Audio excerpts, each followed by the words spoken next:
Magandang araw sa inyo.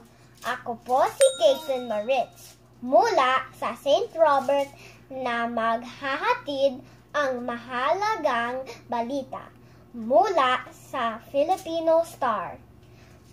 Ngayon, September 14, 2020. Para sa ulo ng ating balita, record high, patay sa COVID-19 sa Pilipinas, 259 ngayon araw lang. Tuloy ang paglaki ng bilang ang nahahawaan ng COVID-19 virus sa Pilipinas.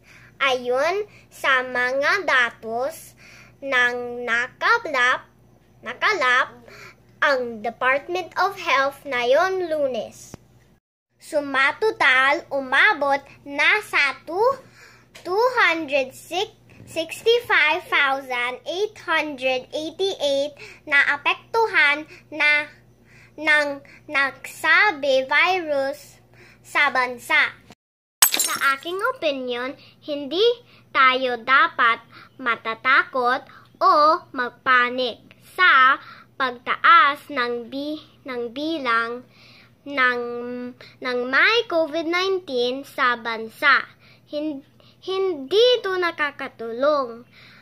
Bagkus tayo ay susunod sa lahat ng batas at tututunin ng government.